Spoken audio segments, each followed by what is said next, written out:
Before diving into some more measurable soil properties, we need to take a step back and talk about soil classification. In this section, I'll briefly discuss one classification method, the Unified Soil Classification System, which is tabulated in the Civil Engineering Reference Handbook under section 3.7.2. In this system, soil can be broken into two major categories: coarse-grained and fine-grained. Coarse-grained soils are technically classified when greater than 50% is retained in a number 200 sieve. These are sands and gravels that have behavior depending heavily on their relative density and angle of internal friction.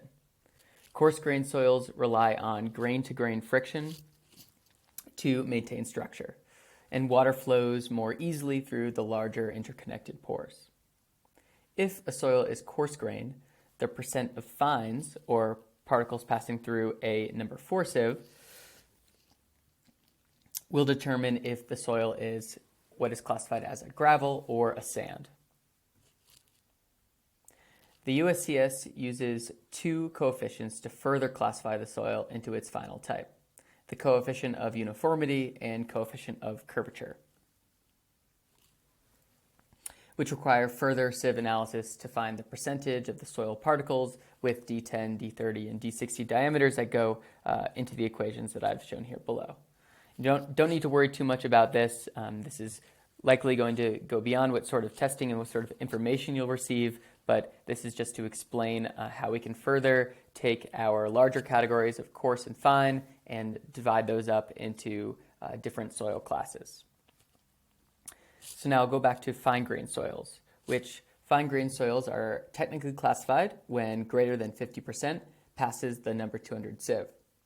These are clays and silts that have behavior depending heavily on their plasticity, cohesion, the amount of water, and the presence of organics.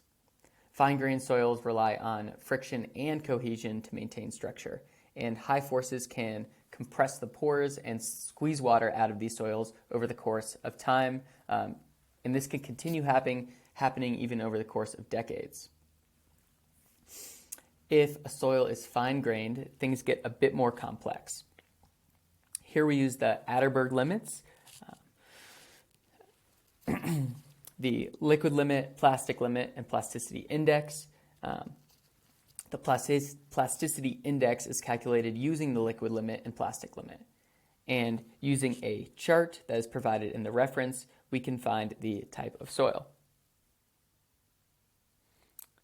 I've drawn out here for you, we use the Atterberg limits to find whether it's silt or a clay. And for reference, a silt is like a sand, but much smaller in particle size. These often can get confused, so it's worth noting. And then to further divvy this up to what exact type of soil we're looking at, we'll check the plasticity chart. And in order to do that, we need its Atterberg limits. So this is just a basic overview of one classification system. To further classify the soil, we can dig even deeper and perform more testing.